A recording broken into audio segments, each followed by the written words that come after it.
उससे पहले ना पाकिस्तान था, उससे पहले ना इंडिया था, उससे पहले तो ये टेरिटरी थी, इट वाज यूनियन टेरिटरी, दुनिया सारी जानती थी कि यूनियन टेरिटरी है। हाँ, इन 70 सालों में हमने क्या सीखा? हमने एक दूसरे के मामलात में दखल अंदाजी की, बिल्कुल की, इसमें कोई शक नहीं है, होना भी नहीं चाहिए। जो कहेगा वो फिर अपने आप से झूठ बोल रहा है, और अपने आप से जब आप झूठ बोलना शुरू कर देते हैं फिर आपके फैसले गलत होते हैं। इस वक्त सबसे इंपॉर्टेंट चीज इंडिया पाकिस्तान में अगर करने वाली है वो ये है कि हम पहले ये सोचना शुरू कर दें कि हमने आपस में ताल्लुकात बेहतर करने हैं, फिर अगला स्टेप लिया जाएगा। जी मेजर साहब कब सोच रहे हैं? क्योंकि मैंने तो सोचना शुरू किया है काफी अरसे से। मैं चाहती हूँ बिल्कुल कि इंडिया पाकिस्तान में पीपल टू पीपल कांटेक्ट हो, आ जा सकें और टूरिज्म हो, सब कुछ हो। तो आप लोग कब सोचेंगे? आरजू जी, पहले ब्रिगेडियर साहब ने जो अर्ज किया था उसके ऊपर 2-3 बातें बोल दूं। ब्रिगेडियर साहब ने जो बातें करी कि कौमों की जिंदगी में 100 साल बहुत कम होते हैं, ये बात ठीक है, जायज़ है, और मैं अग्री भी करता हूँ। पर फिर उन्होंने 1-2 सिविलाइजेशंस का भी नाम लिया। देखिए, पाकिस्तान का, बड़ी इज्जत के साथ मैं बोल रहा हूँ, पाकिस्तान का जन्म हुआ था 14 अगस्त 1947 को। भारत का जन्म नहीं हुआ था 15 अगस्त को। भारत को आज़ादी मिली थी, तो फर्क है। हमारा सिविलाइजेशन 10,000 साल पुराना है। देखिए, आपने इंडस वैली की बात करते हैं, ये नाम जो भारत है, ये भारत से आया है। जो भरत राजा था, भरत से आया है। जो कश्मीर की हम बात करते हैं, कश्मीर का नाम ऋषि कश्यप से आया है। कभी अब एटमोलॉजी में जाएं कि कश्मीर का नाम आया कहां से, इट हैज कम फ्रॉम ऋषि कश्यप। जो हम बात करते हैं हिमालय की, हिमालय से लेकर समुद्र तक हमारी वेद हैं। मैं आपको दिखाना चाहता हूं, अगर इजाजत हो ब्रिगेडियर साहब की। सर, अगर आप 1 सेकंड के लिए मुझे एक्सक्यूज करें और आप रिकॉर्डिंग ऑन रखें, मैं एक चीज दिखाना चाहता हूं। जी जी श्योर।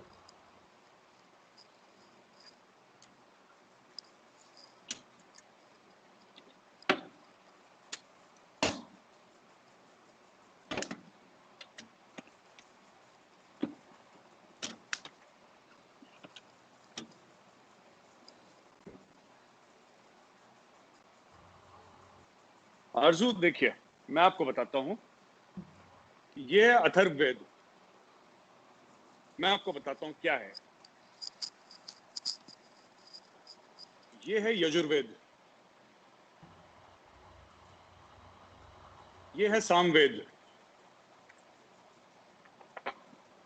और ये है ऋग्वेद। एक और वेद है जो अंदर है, तो मैं चाहता नहीं वो बुक का स्टैक्स गिर जाएगा। मैं ये बताना चाहता हूं कि ये 5000 साल से पहले लिखी गई थी। जो महाभारत है, जो रामायण है, राइट। तो Indian civilization is very old. Indian civilization जो हमारी जो तहजीब है, भारतीय संस्कृति है, वो इजिप्ट से पुरानी है, मिस्र से पुरानी है, रोम से पुरानी है। जब मेरे बाप दादा किसान थे, राजा थे, कवि थे, आर्किटेक्ट्स थे, डॉक्टर्स थे, तब यूरोप जानवरों की खालें पहन के घूम रहा था।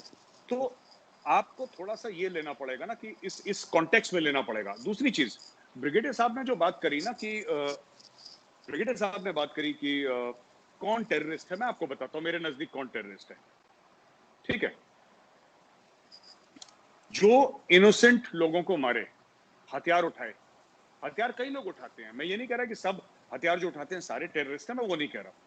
जो आम लोगों को मारे, जो आम इंसानों को मारे, जो नॉन कॉम्बैटेंट्स को मारे।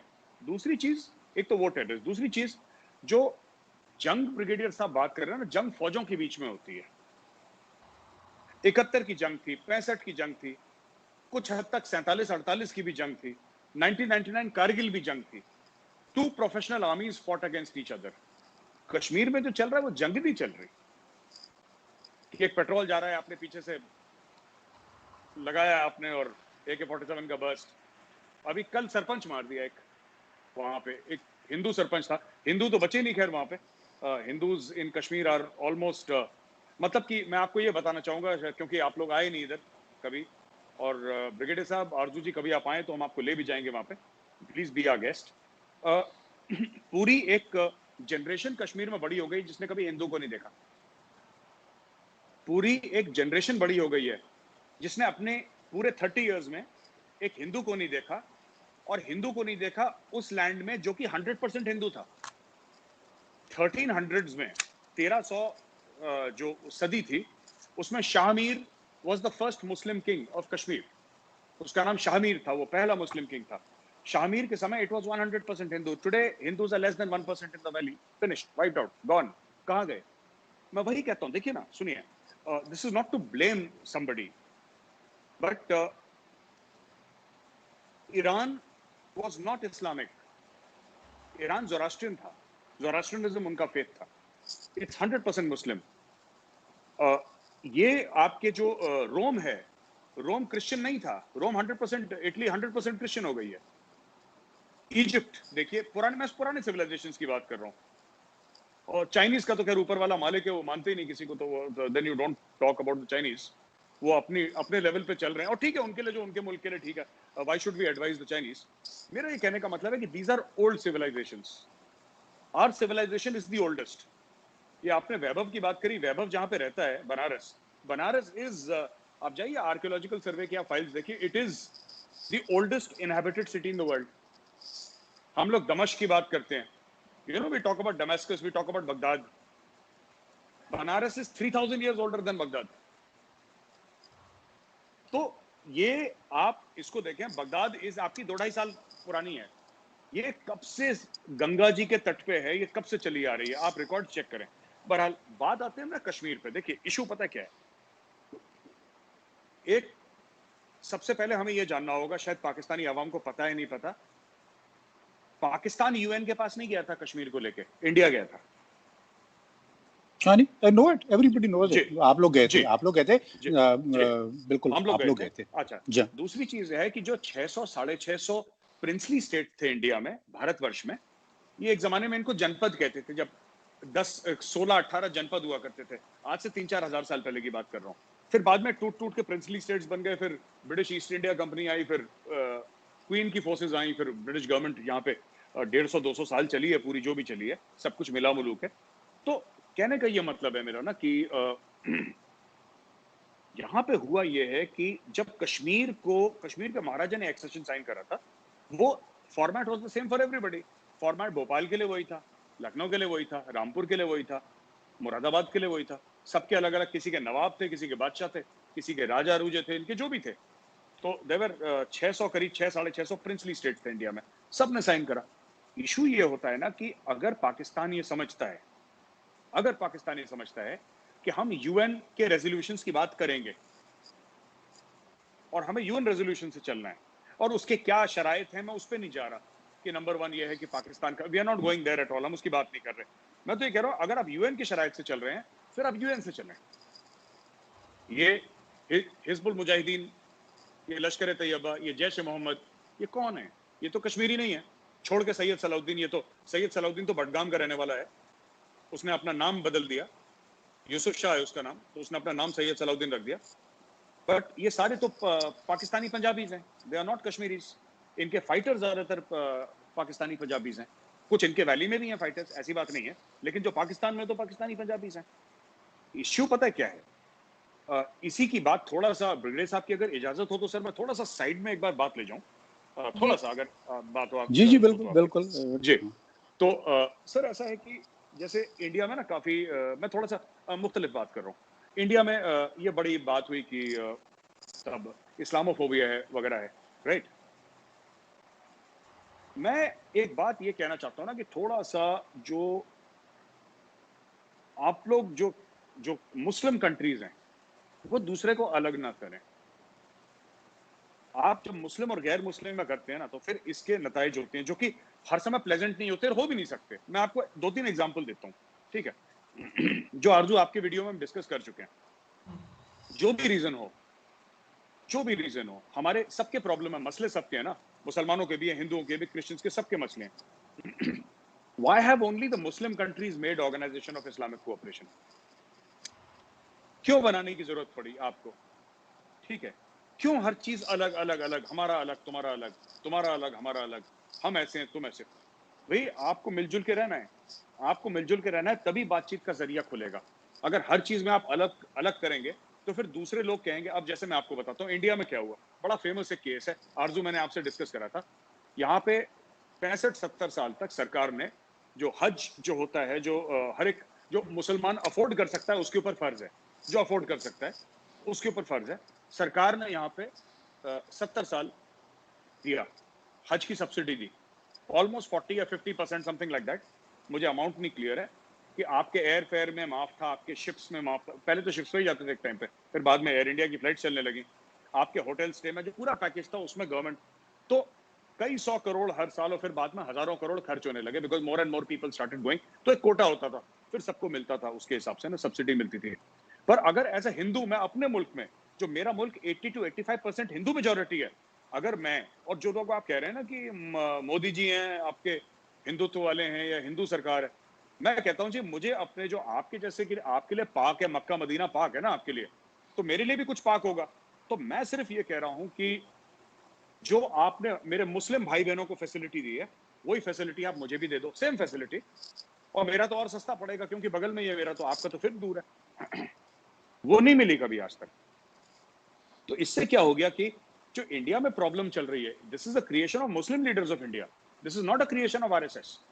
देखिए, मोदी ने तो ये बोला है कि एक हाथ में कुरान शरीफ और एक हाथ में लैपटॉप होना चाहिए भारत के मुसलमानों का, राइट? लेकिन यहां पे लोग ऐसा कहते हैं कि नहीं साहब, ये एक टिपिकल माइंडसेट को अपील करने के चक्कर में, और जो यहां पे मुसलमानों को जो अशराफिया है ना, I am sorry to say the leadership, ये बहुत, जिसको कहते हैं ना, far removed from the common Muslim, far removed from the common Muslim. इनको उनके साथ कोई मेल नहीं है, बस they are born in a Muslim family, इनको किसी के साथ हमदर्दी नहीं है, किसी का काम नहीं है।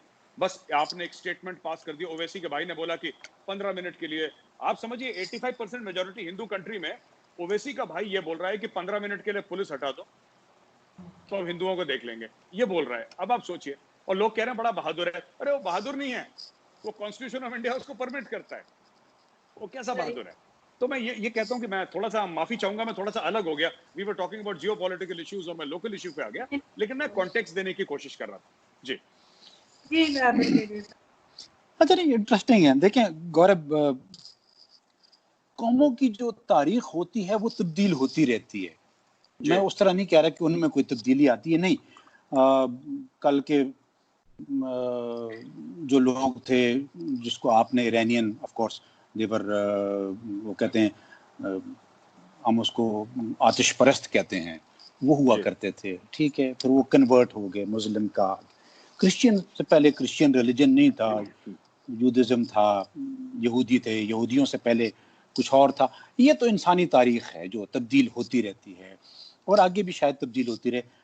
मुस्लिम और नॉन मुस्लिम के कॉन्सेप्ट में जो आपने बात की, देखें, मुझे एक कोड ऑफ कंडक्ट दिया गया है जिसको मुझे बिलीफ, चाहे वो मेरी चॉइस थी, चाहे वो मैं बाय चांस मुसलमान था, ठीक है, मैंने उस कोड ऑफ कॉन्डक्ट में रहना है। और मेरा कॉन्डक्ट सिर्फ मेरे लिए नहीं है, वो मेरे फैमिली के लिए भी है, मेरे इर्द गिर्द के लिए भी है, मेरी सोसाइटी के लिए भी है, और अल्टीमेटली मेरी कंट्री और नेशन के लिए भी है।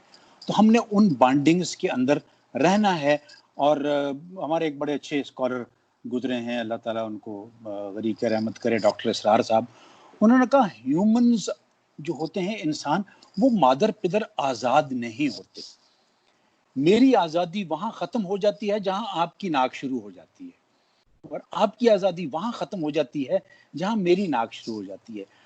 मेरे बिलीफ को आप चेंज नहीं कर सकते अगर मैं उनको तब्दील ना करना चाहूँ। मेरे रहने सहने का तरीका है, मुझे कुछ चीज़ों से मना किया गया है, मेरे मज़हब ने मुझे मना किया है, मेरे कल्चर ने मुझे मना किया है। मैं जब उन चीज़ों के ऊपर अमल करने की कोशिश करता हूँ, तो अगर कोई शख्स मुझे रोकने की कोशिश करेगा तो उसका हक नहीं है कि वो मुझे रोके। ना स्टेट मुझे रोक सकती है इस चीज़ के ऊपर कि आप नमाज नहीं पढ़ेंगे, आप मस्जिद नहीं जाएंगे, आप गाय का गोश्त नहीं खाएंगे। ये मुझे स्टेट भी नहीं मना कर सकती है। क्यों? This is human rights. तो अगर हम ह्यूमन राइट्स के ऊपर जाएंगे तो ये डिबेट उस तरफ चली जाएगी, ठीक है। तो वो आपके इंडिया के अंदर जो मसाइल हैं, आपस की कम्युनिटीज़ के मसाइल, इन कम्युनिटीज़ के मसाइल को आप लोगों ने कम्युनिटीज़ के अंदर बैठ के रिजॉल्व करना है।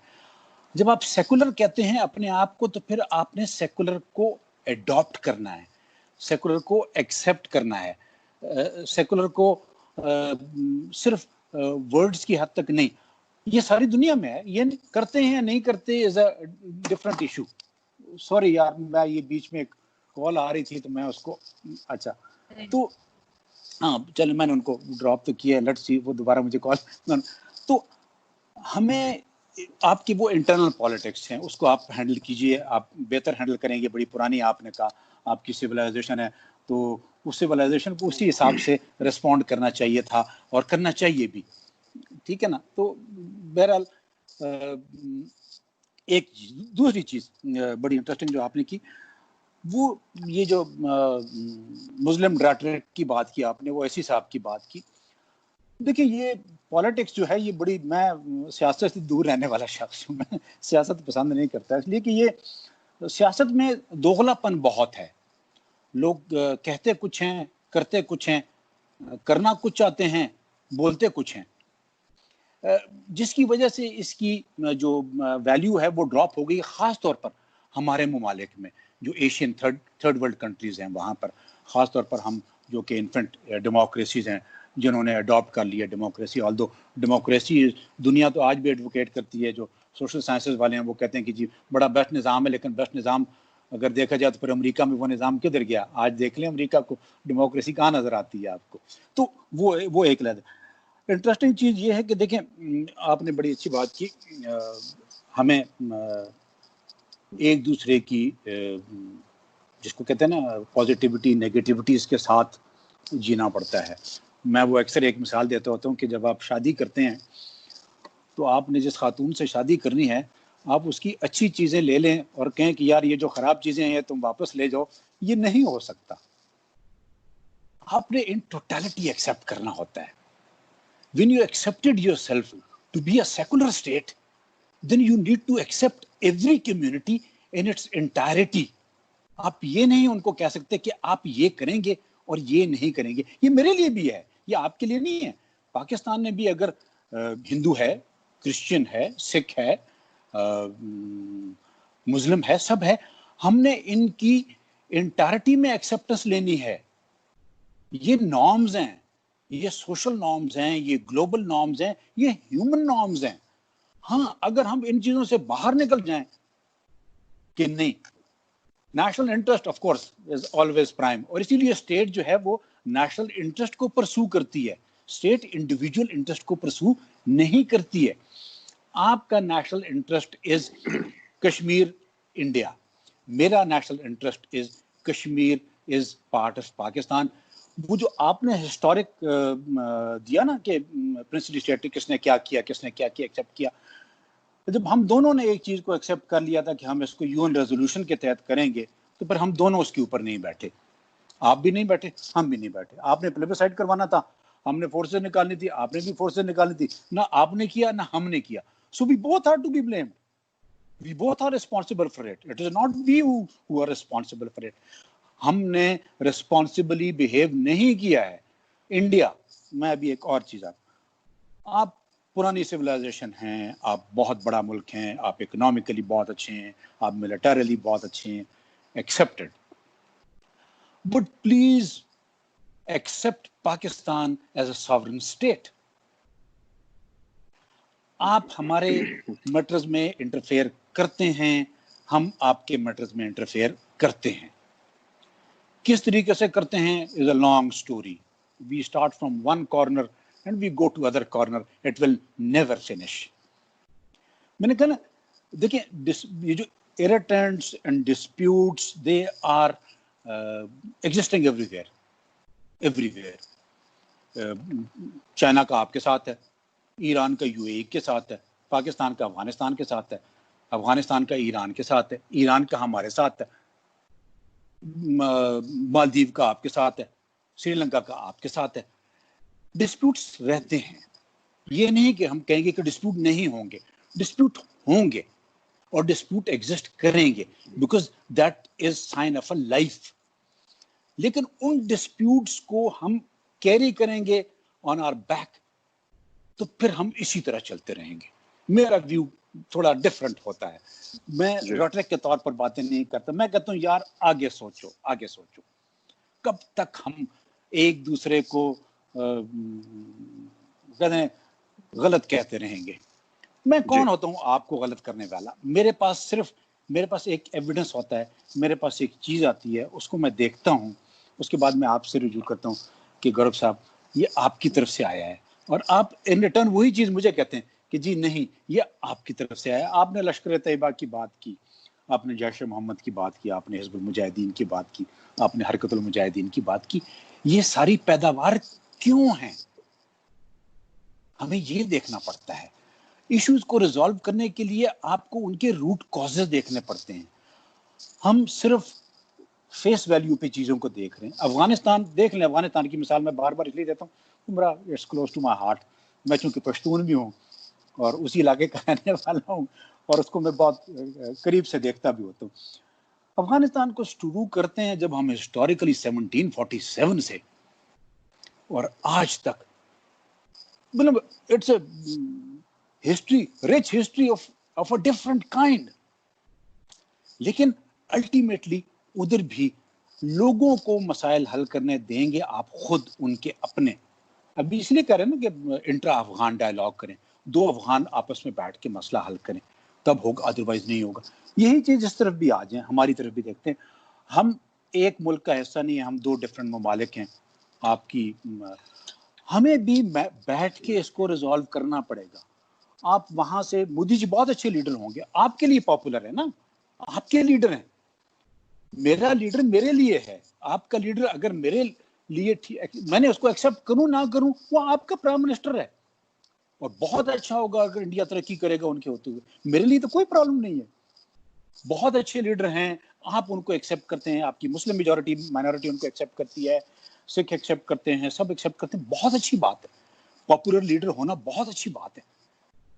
लेकिन उसी पॉपुलैरिटी में रहते हुए अगर वो पॉपुलैरिटी किसी और को हर्ट करेगी ना, तो वो उसके ऊपर फिर क्वेश्चन मार्क करेंगे कि क्यों हो रहा है ये। आपकी राजीव टाइम्स के ऊपर चीजें बहुत अच्छी थी, होंगी डेफिनेटली, आप एक्सेप्ट कर रहे थे। हमारे रिलेशनशिप बीजेपी दौर में ज्यादा वैसे बेहतर रहे हैं जहां तक मुझे याद पड़ता है। I am not a student of history. Congress के दौर में थोड़ी सी प्रॉब्लम आती नहीं है हमारी। अभी इसी लीडरशिप को कैश करवाएं, इस लीडरशिप से जिसकी इतना अच्छा पॉपुलैरिटी ग्राफ है, जिसको लोगों ने एक्सेप्ट कर लिया है, जिसको एस्टैब्लिशमेंट ने एक्सेप्ट कर लिया है, जिसको ग्लोबली एक्सेप्ट हो गया है, इस लीडरशिप को आप लीड में रखते हुए इन मसाइल का हल निकालने की कोशिश करें। हम भी चाहते हैं, हमारे पास भी इसी किस्म के लीडर्स हैं जो कि होंगे, जो चाहते होंगे कि यार देखें, सियासत चमकती कब है? सियासत चमकती तब है जब उसमें इश्यूज हों, जब उसमें इरिटेंट हों, जब आप मुझे ब्लेम कर रहे हो, मैं आपको ब्लेम कर रहा हूं। इस सूरत में सियासत चमकती है। हमने सियासत नहीं चमकानी है। मैं इस व्यू का हूं, आप अपना एंगल देखते होंगे, आपकी अपनी सोच है। मेरी सोच ये है कि हमें आगे चलना है। उस जनरेशन को हम क्या देने जा रहे हैं जो आज के बाद आएगी, मेरा बेटा, आपका बेटा, उनके बच्चे, हम उनको क्या दे के जाएंगे? क्या हम एक अच्छी एनवायरनमेंट, अच्छे बायलैटरल रिलेशंस, एक दूसरे के ऊपर एतमाद, या आप मेरे बंदे को मारो कॉफिन भेजो, मैं आपके बंदे को मारता हूँ कॉफिन भेजता हूँ, आप अपने तराने गा रहे हो जिहाद के, मैं अपने तराने गा रहा हूँ, चलेगा? रुकेगी नहीं जिंदगी, रुकी जिंदगी चलती रहेगी, इसी तरह चलती रहेगी। लेकिन लॉन्ग रन में कहते ना, सफर करेंगी कौन? जनरेशंस, आने वाली कौमें मुराद दिया कि मेरी आने वाली जनरेशन सफर करेगी।